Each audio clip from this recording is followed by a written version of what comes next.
أعوذ بالله من الشیطان الرجیم بسم الله الرحمن الرحیم فصل ثابت دی په بیان کې په نجاست په مرداری کې الحقیقیت حقیقی مرداری.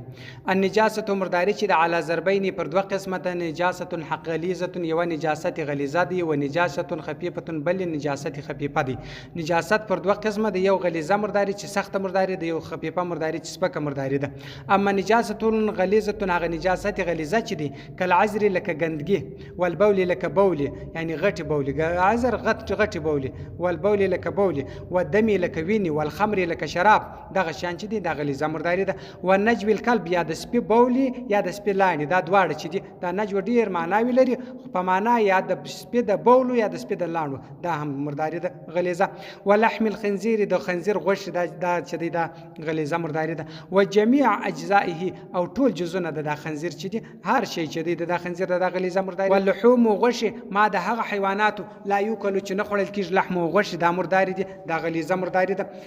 اذا هغه لم يكن کچیر نو مذبوحا حلال سوی نو به تسمیته په بسم الله سره. ګوره د سپي غوښه دی د یو بل د رقم حیوان دی، پښه د یو دی دغه دی، د دې غوښه حرام دي مرداری دي، خو کچیر دی حلال شي په بسم الله سره د دې په غوښه باندې بیا کالینه مرداری. اما اذا ذبح کچیر حلال شي به تسمیته په بسم الله سره وسول المنذ کی مع اللحم سره د غوښه څه په جیب کې چولې ده یا د سر ور سره د المنذ کی او جلد هو یا پوس ور سره پروانه کی بس دی روا دي. فقبل د مخ دی باغ د رنګېدو پوسټ ور سره د رنګ سوی نه دی، خود چې دا شی حلال کړی دی بسم الله پر ویل سوی ده په دغه باندې دغه غوښه حلال دي. ګوره خوراک حرام دی جایز نه دی، خدا مردار دی نه دی چې د سره د کالو سو مشته د کالی په مردار سو. کچیر د سپي مردار سوی وي یا د پښې مردار سوی دا غوښه د سرون د مردار دي، او کچیر دا حلال شي په بسم الله سره نو بیا په دغه باندې کالی نه مرداري جاده د سره ور سره وي په جیب کې ور سره وي یا د غیر ور سره وي نو د پوسټ ور سره دی په دې باندې د کچیر د منځوکی دا روا دي په جوز روا دي دا الا خو بیان دي روا جلد او پوست خنزیر د خنزیر ولا د مید انسان د انسان او د خنزیر پوست دا که په هر رقم باندې انسان حلال کی یا خنزیر حلال کی په بسم الله سره حلال کی په رقم چې حلال کی دا حرام دي، دا بالکل دا مردار دي، دا نه حلاليږي. ولی فانه دا چې اذا ذبح کچیر حلال شي به تسمیته په بسم الله سره لا یطهر دا نه پاکیږي لحم غوښه ده د دې غوښه سره نه پاکیږي ولا جلد او پوست هم نه پاکیږي د خنزیر دا او د انسان دا ولا ولو دا غرقم دوبغه کپوخ سي جلد او پوست د خنزیر و د دې دا په ظاهري روایت په ظاهري روایت کې عن اصحاب ناز مرد اصحاب څخه مرد علماء څخه چې انه لا یطهر نه پاکیږي وعليه عامه المشايخ ټول علماء یعنی عام علماء پر دا خبر باندې دي چې دا پوستونه نه پاکیږي. حل انسان چې دی هغه ډیر مشرف دی د شرافت په وجه باندې د غوښه نه پاکیږي یا د پوست نه پاکیږي، او خنزیر چې دی هغه ډیر نجس العين دی په دغه وجه باندې نه پاکیږي. وروي روایت سوی دی عن ابي سب رحمت الله د امام سب صاحب څخه چې انه یطهر امام سب صاحب دا پاکیږي و يجوز روا د بيع روا د عمل یعنی بیا د دې شان دا روات دا چې دی د امام صاحب قول دی او اصل قول چې دی هغه دی چې بدان نه پاکیږي و يجوز روا د بيع او بيع دغه عمل اوراس هر څه چې خرشنه دي والاخصاء هر څه چې خوشایي دي، خوشایي او خرشنه ګوره دواړه په کله ها دا ټول چې دي نجس مردار دي، دا دواړه مردار دي.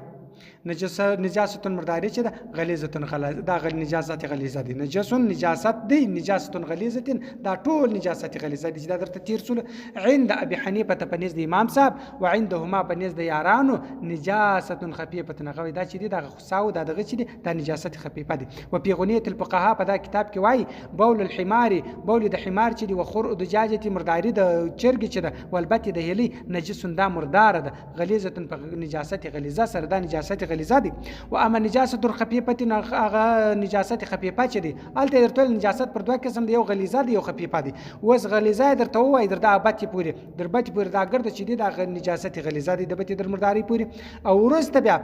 هر څه چې نجاست خفیفه دی هغه درته شي وای کبول لکه د بول ما دا غشي یو کلو چې خړل کیږي لحم غوښ چې کم شی دی پسه دی غوی دی اس وشت دغه شان غوښ چې خړل کیږي د دې مردا دغه چې دی بول د نجاست خفیفه دی، نجاست دی خو نجاست خفیفه دی.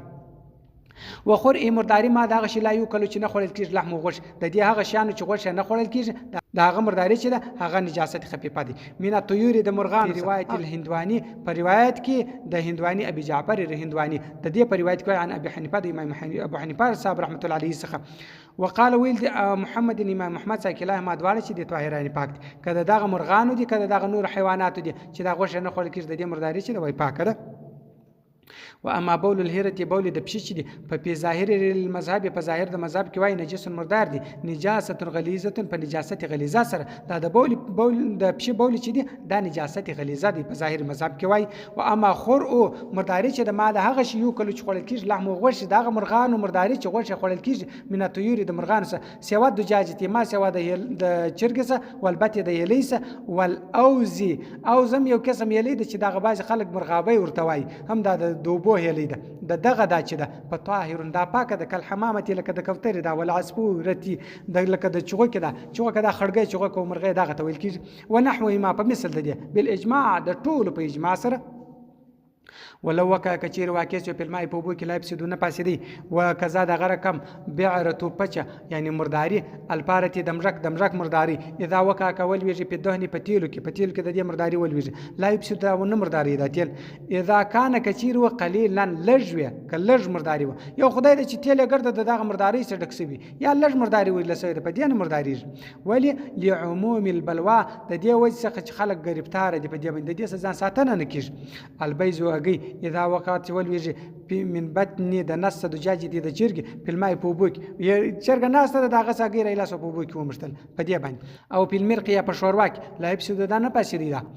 وکذا د غره کم نه مرداري سخلتو کشنی سرلی یا وری دا نه مرداري بل انفختو هغه میاده دغه کشنی شي کشنی وری یا سرلی چې د مور سره پیدا شي دغه مالداران بیا د دې سره دغه میاده او د لری راوکاږي چې د مرشي دغه راوکاږي دا چې بیا په شیدو کې وي د شیدې ټولي پنیر جوړیږي د شیدې د سره ودرېږي نو دغه چې دی دا کچیر په بو کې ول شي په شیدو یا په شي کې وول شي دا نه په مرداري اذا هغه وخت خرجت کراوت من شات المیت د مړ پسه یعنی د مړ سره راوکشي دا لا یفسده دا نه پاسدي کڅ هم دغه سرلی یا دا شی مردار سوی دی مړ دی خو دغه شی چې د جن وکشي دغه لري په دې باندې دغه نه مرداریږي صدق الله العلي العظيم وصدق الرسول النبي الامي الكريم ونحن على ذلك من الشاهدين والشاكرين والحمد لله رب العالمين